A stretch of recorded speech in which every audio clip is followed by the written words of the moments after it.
Donc nous plonger dans un exercice difficile puisqu'on va devoir innover. Donc vous allez d'abord m'entendre un peu me lamenter parce que effectivement nous sommes confrontés à une décision que les francophones n'ont pas voulu, soyons clairs. Je vais d'emblée vous dire aussi que ce ne sera pas une réforme avec une plus-value pour le patient. Et donc, quand je parle de la réforme institutionnelle, je dis on va essayer de limiter la casse. Parce que, effectivement, on va rajouter une couche, on va complexifier les choses. J'ai entendu avec plaisir mon curriculum, et je vais vous dire que la période que je suis en train de vivre maintenant, c'est la moins agréable. Je fais de la tuyauterie institutionnelle. Je ne fais pas vraiment la politique de santé, je fais de la tuyauterie institutionnelle, qui est, pour le commun des mortels, tout à fait ennuyeux. Et je peux vous dire que, quand j'en parle aux politiques, après un quart d'heure, je vois les yeux qui commencent à baisser. Parce que c'est franchement ennuyeux. Et c'est très compliqué. Je crains aussi, je ne vous fais pas de mon état d'âme, je crains aussi que la complexité nuit à la démocratie. Parce que quand ça devient complexe, que les gens ne s'en préoccupent plus, on laisse en fait la tâche à des technocrates. Et donc moi je crois que la complexité nuit à la démocratie. Et donc, je vais d'abord lamenter, je vais expliquer ce qui a été décidé, et puis je vais me mouiller. Parce que je crois qu'effectivement, on vit un moment historique. Historique parce qu'on a décidé que notre système de sécurité sociale, qui est basé sur la solidarité, des pans importants vont être maintenant gérés par les communautés et régions. Et la question est, pour moi d'abord, quelle gouvernance? Comment va-t-elle s'organiser? Ne parlons pas encore de politique de santé. Parce que, juste pour vous donner une petite idée, au 1er juillet 2014, toutes ces matières vont être transférées. Oui, mais est-ce que vous croyez que les administrations sont prêtes? Non, évidemment. On est en train de voir encore quel fonctionnaire va être transféré, quel fonctionnaire va rester. Autant vous dire que les fonctionnaires en question, quand ils voient arriver ces commercialisations, il y en a certains qui disent mon avenir n'est plus là, je quitte. Effet collatéral, les services qui fonctionnaient bien au niveau fédéral sont déjà en train de se vider. Et la qualité est en train de réduire déjà.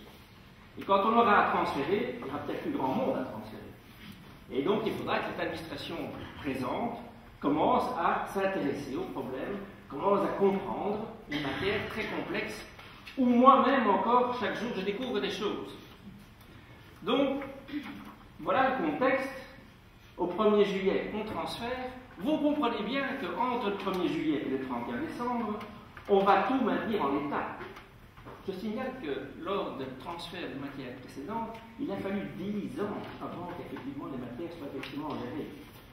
Et donc, mon premier point, c'est surtout de dire, quand au 1er juillet les matières sont transférées, de grâce maintenons en l'état les prestations pendant 6 mois, 1 an et demi, le temps effectivement de s'organiser sans que ça devienne un chaos. Et je vise ici, et avant tout, la continuité des services pour le bien des institutions et pour le bien des patients. Donc, hâtons-nous lentement, mais essayons d'abord de nous mettre d'accord, puisque la décision est prise, sur la manière dont on va gouverner les choses. Parce qu'on ne sait jamais qu'après le 1er juillet, peut-être que ça va encore aller plus loin, peut-être pas. On ne sait pas les résultats après le 1er juillet.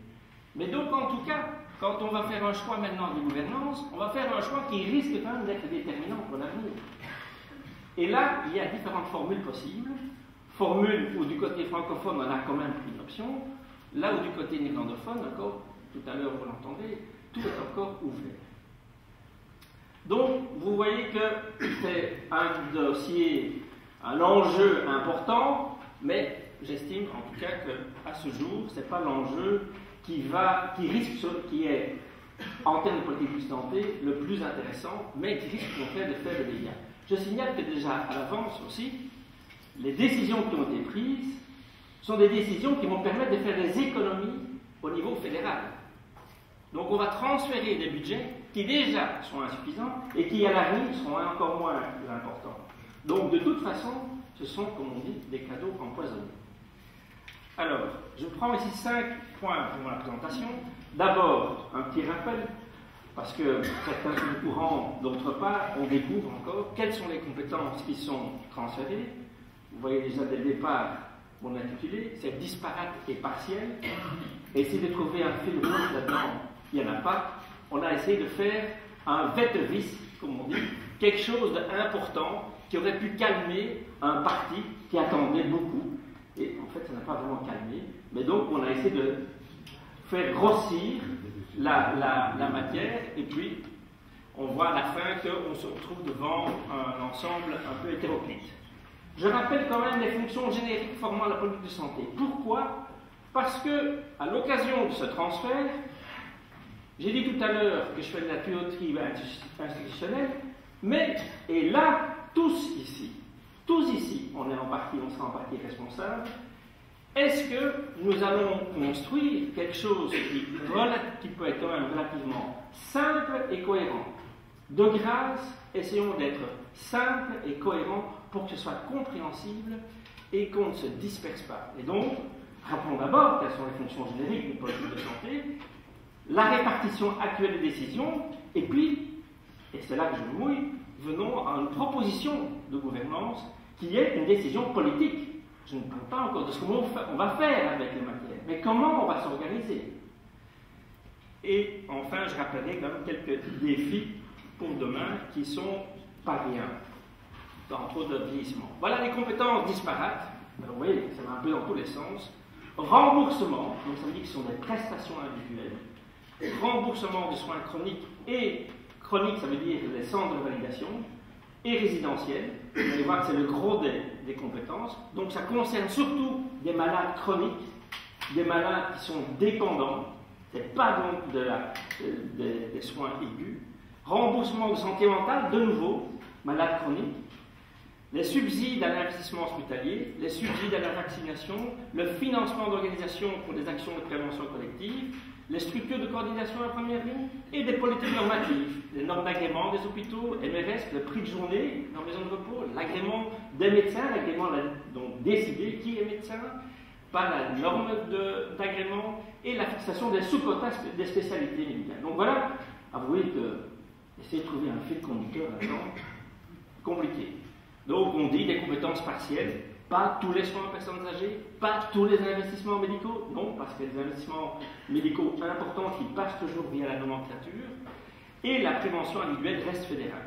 Voilà. Donc, voilà l'ensemble hétéroclite devant lequel on se trouve, avec des budgets évalués en 2011 à 4 229 millions d'euros, mais ce sera sur base du budget 2013, et sur base du budget 2013, on est plutôt maintenant proche de 4 milliards et demi.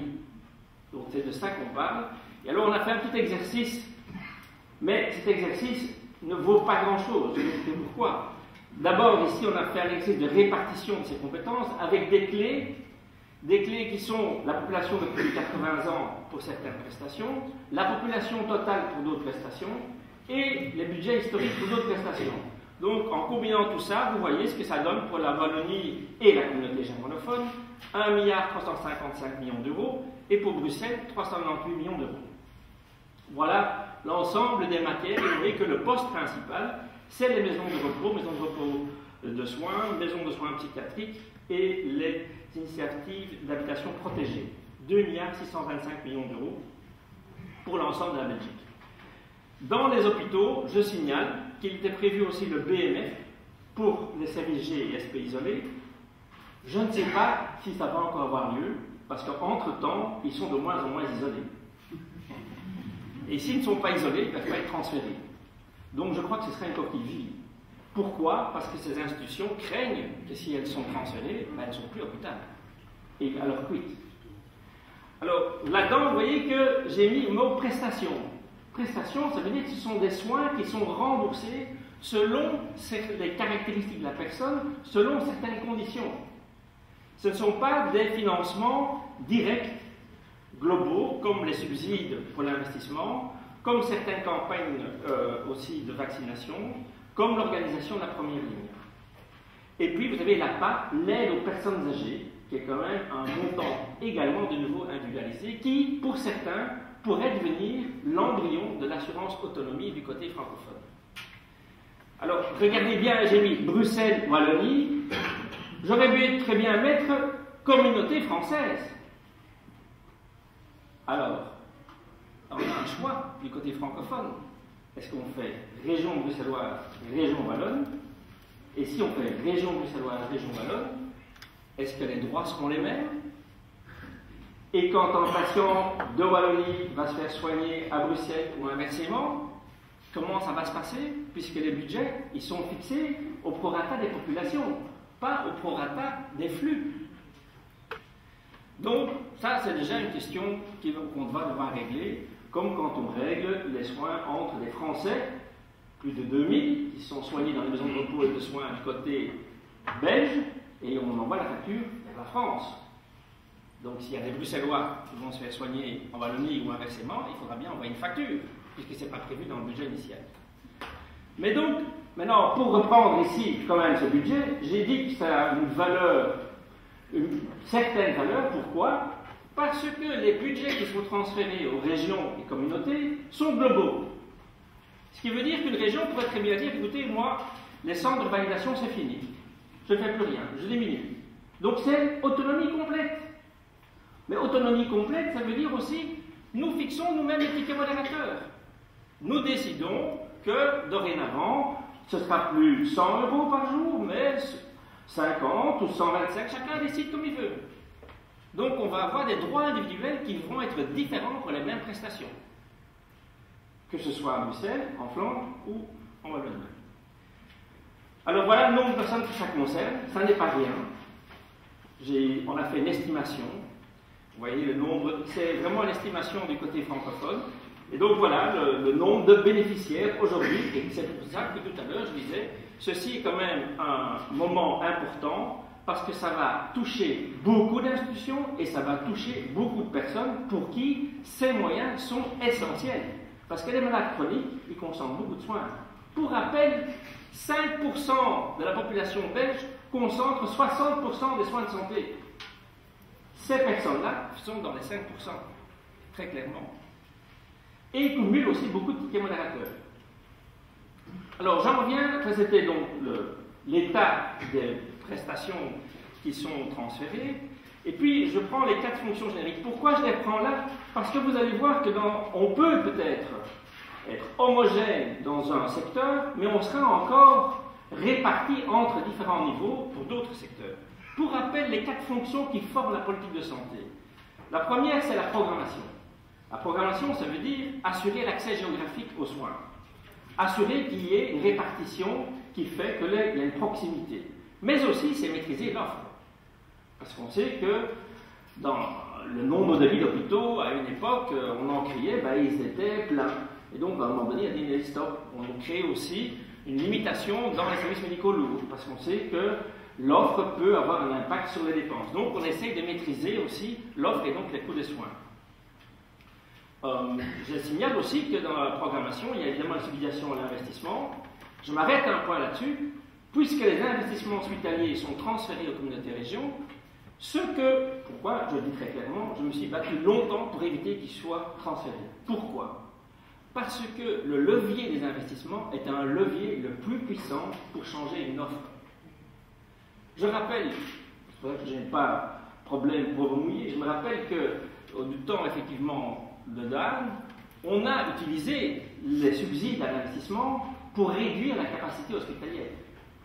Parce qu'au moment où on reconstruit un hôpital, c'est un moment crucial. La construction d'un hôpital égale son coût en 2 ans de fonctionnement. Donc finalement, le coût d'investissement est dérisoire.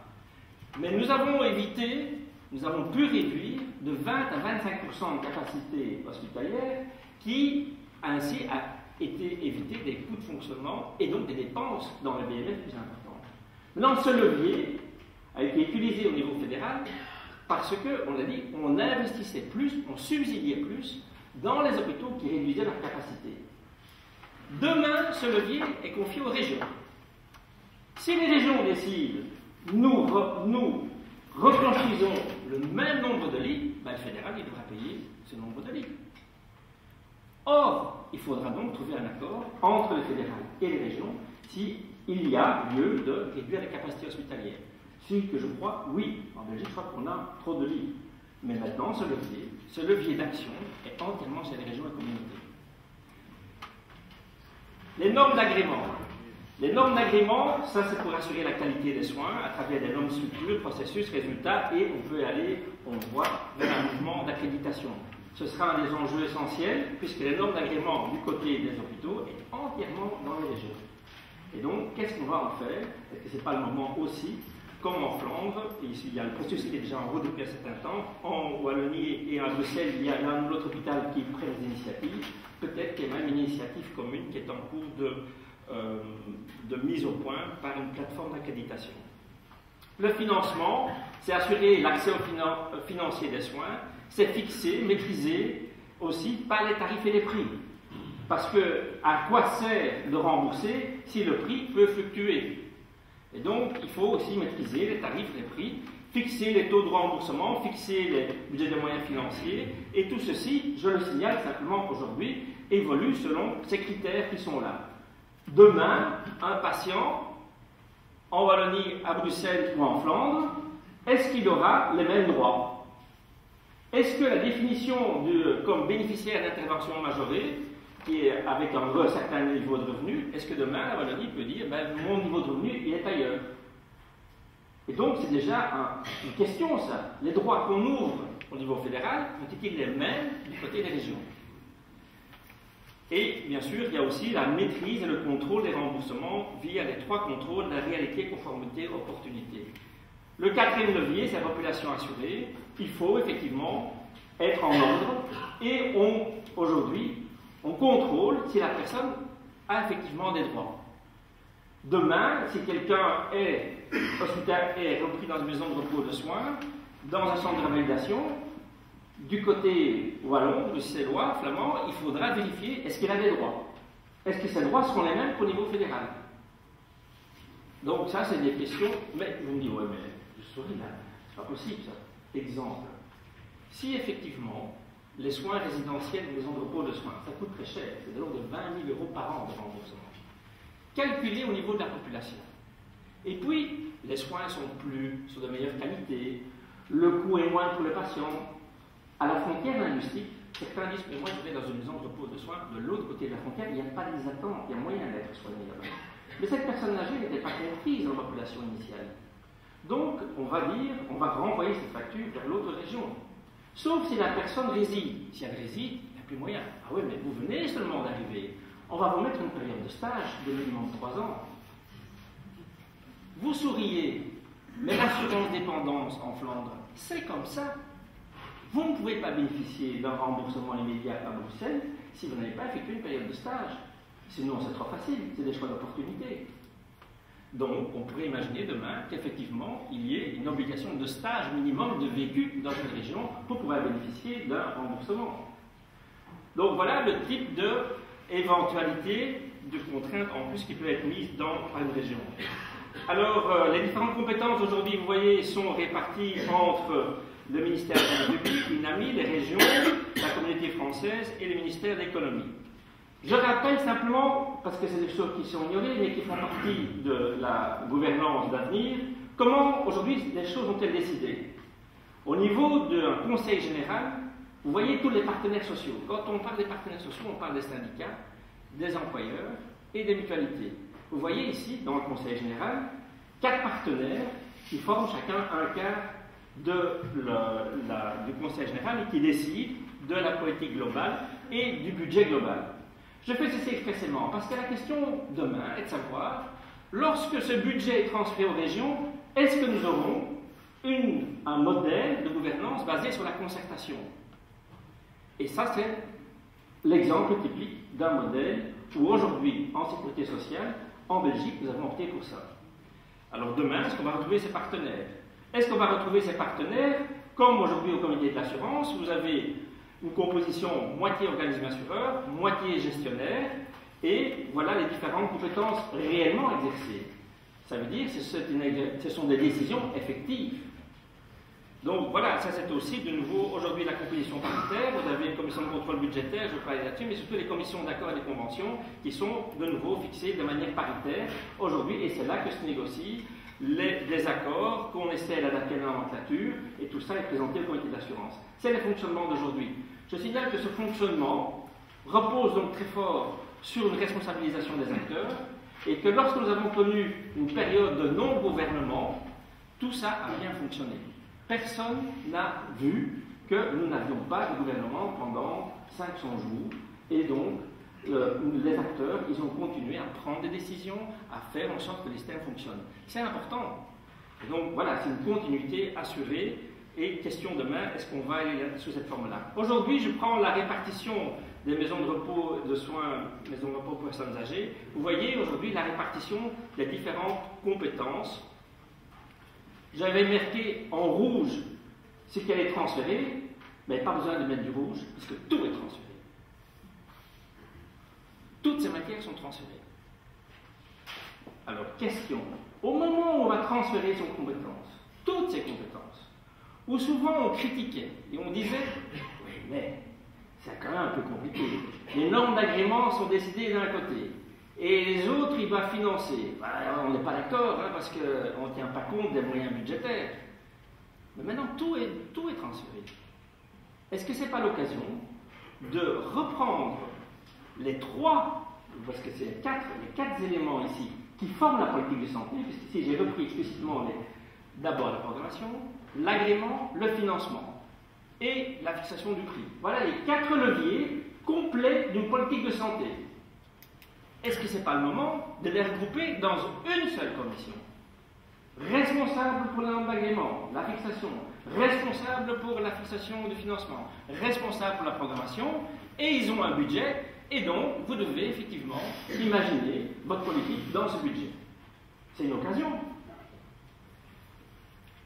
Si je prends la première ligne, ça n'enlève de rien ce qui est transféré pour la première ligne. Mais en fait, ce sont des leviers très importants pour structurer la première ligne. Ce qui n'est pas transféré, c'est les prestations individuelles. Par contre, ce qui est transféré, c'est les sous-quotas des professionnels de santé, c'est l'agrément, l'octroi de l'agrément des prestataires de soins, pas les normes. Et puis, vous voyez toute une série de fonds qui sont là pour soutenir la première ligne. Mais si on regroupe tous ces fonds, est-ce que ce n'est pas le moment de construire et structurer la première ligne? La première ligne qui était jusqu'à peu, surtout, en fait, le fait de décisions individuelles et indépendantes, de généralistes. Mais maintenant, on est en train d'aller vers des pratiques de groupe qui sont soutenues. Est-ce que ce n'est pas le moment aussi de voir, pour les postes de garde médicaux, de structurer la première ligne, et ceci, de manière très importante, en complémentarité avec les hôpitaux? Donc ça ne va pas se passer indépendamment de la manière dont, entre autres, la permanence médicale est organisée.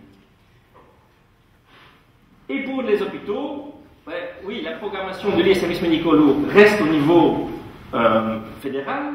La fixation des normes est passée entièrement aux régions, tout en sachant que ces normes ne peuvent pas perturber le budget des moyens financiers. Et pour le financement, nous avons que l'investissement A1 et A3, c'est-à-dire les services médico-techniques qui sont indiqués là, et pas plus. Ce qui veut dire que le financement des autres services médico-techniques, des appareillages médicaux, continue à passer via les honoraires, et une partie donc de ristourne sur les honoraires. Alors, quel modèle pouvons-nous proposer? Alors ici, je me réfère à une décision qui a été prise par les 4 partis francophones, les 4 présidents de partis, après beaucoup de discussions sur différents types de modèles. Ils ont proposé de faire un modèle basé sur la concertation, c'est bien repris dans les textes, donc avec les acteurs. Ils ont proposé de faire 2 OIP, un organisme d'intérêt public. La question est de savoir si c'est un OIP avec une réelle compétence d'exécution. Là, il y a un débat important, parce que ça peut être un OIP où il y a un conseil d'avis, comité d'avis, mais ce n'est pas la formule qui existe à l'assurance maladie. L'assurance maladie, le comité de l'assurance a une réelle décision, un réel pouvoir de décision, et donc la proposition, c'est d'aller vers ça. et avec 2 comités de gestion, un santé personnes âgées, un personnes handicapées.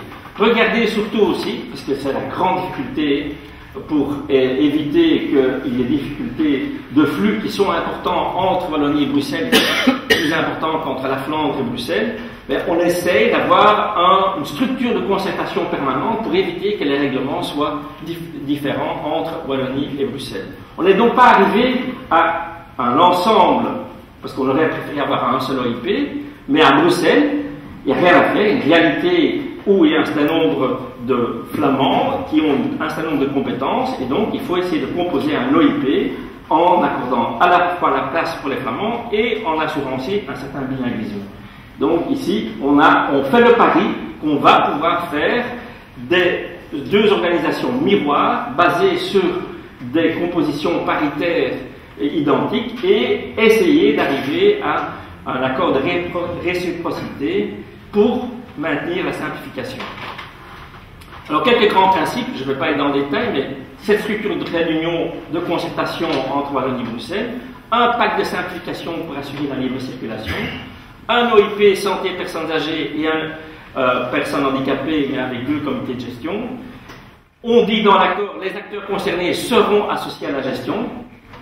Alors, que veut dire associé? Là, il y a des nuances. Et un mode de gestion miroir entre Wallonie et Bruxelles. Maintenant, je vais aller un pas plus loin. Imaginons concrètement ce que cela voudrait dire. Un conseil général formé des employeurs, mutualités, syndicats, gouvernement, un comité de gestion santé, personnes âgées, composé des prestataires de soins, des organismes assureurs, responsables pour fixer les droits, les budgets et les remboursements. Et puis, et ça c'est vraiment l'enjeu, je trouve, essayons de regrouper ces compétences éparses dans des ensembles plus ou moins cohérents.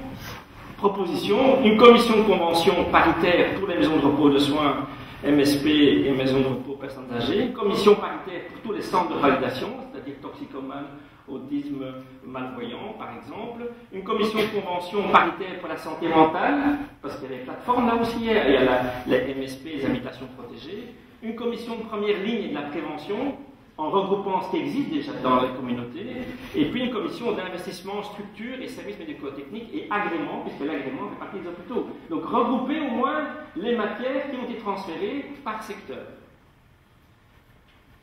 Je prends maintenant cette commission de convention paritaire pour les maisons de repos de soins, occasion unique. La même commission sera responsable pour toutes les fonctions générales de politique de santé, y compris le contrôle des prix. Ça, c'est une manière de rationaliser et de simplifier. Puisque sinon, on doit se disperser en multiples conventions, en multiples commissions, et puis derrière ça, il y a une cohérence, évidemment. On ne peut pas fixer des critères, des normes d'agrément qui sont impossibles à financer.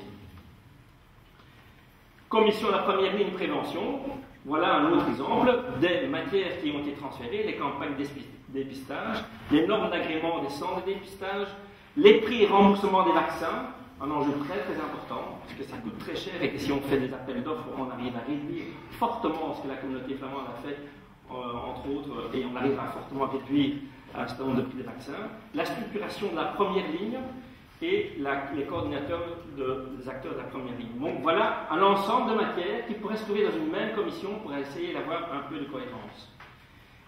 Face à tout ça, il y a des grands enjeux, il y a le vieillissement, et je vais vous expliquer en quels termes il se trouve comme enjeu, l'insuffisance des moyens, donc je vais vous montrer aussi où nous conduirons les budgets tels qu'ils ont été fixés et tels qu'ils vont évoluer, la réorientation de l'offre en soins aigus vers les besoins en soins chroniques. Moi je crois que c'est un des gros enjeux, et là ça ne dépendra pas uniquement de la région, mais de la coordination avec le niveau fédéral, la structuration de la première ligne, et puis la coordination et la cohésion entre fédéral, région, communauté, pour la politique hospitalière, parce que, bon, il faut absolument là, vu le levier de l'offre qui se trouve maintenant dans la région, qu'il y ait une entente complète avec le fédéral.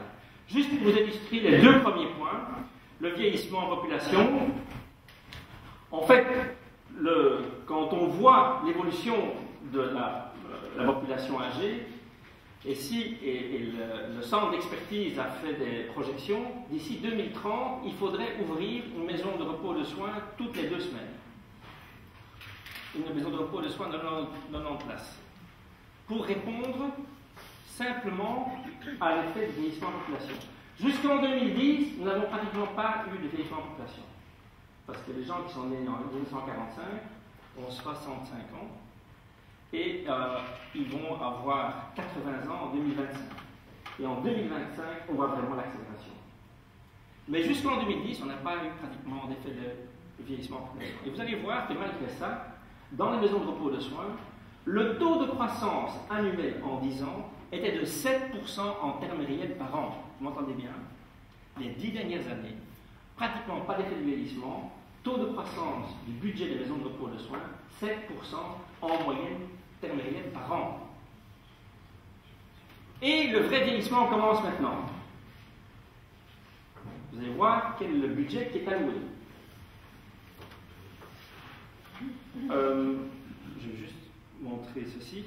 Voilà. Le budget qui est alloué pour les différentes matières, pour les matières qui ont trait aux personnes âgées, c'est l'inflation, 82% de la croissance réelle du PIB. Le PIB, il va croître de 0,5%, 1%, 82%, et à partir de 2017, 65% du PIB. Ça, on y a rajouté une couche. Et évolution des personnes âgées de plus de 80 ans. Appliquons cette clé, et alors je signale pour les autres compétences, c'est même pas le PIB. Hein. Donc c'est 65% du PIB.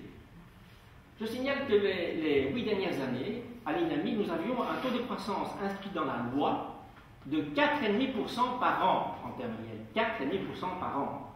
Bien plus que le PIB. Et si on a pu financer les 7% de croissance pour les maisons de repos, c'est parce qu'on avait d'abord cette norme importante et qu'on a pu faire des compensations entre les secteurs. Maintenant, on reprend, on sort un secteur qui croît de manière importante, on le met chez les régions, et puis débrouillez-vous avec un taux de croissance beaucoup plus faible. C'est pour ça que j'ai dit tout à l'heure, ceci est aussi une opération d'économie pour le fédéral. Et toutes les autres matières, et je parle de la vaccination par exemple, on sait qu'on nous annonce des vaccins très coûteux dans les années qui viennent, je ne crois que les régions, les communautés n'auront jamais les moyens pour payer nos vaccins contre le cancer. Ils n'auront jamais les moyens. Voilà comment ça croît. Et donc peut-être qu'un jour, ça va être une telle pression qu'on va les retrouver à l'INAMI.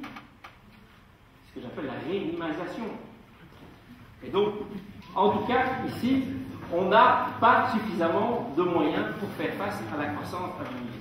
Maintenant, pour vous illustrer ça, voilà comment on aurait les dépenses réelles auxquelles on aurait droit. Les dépenses observées, c'est en vert, donc c'est la réalité des dépenses en maison de repos et de soins, et en gris, c'est l'application du nouveau taux de croissance accordé. Et donc, à la fin de 2011, on aurait eu un déficit de plus de 500 millions d'euros. 500 millions d'euros sur un budget total de 2 milliards 2.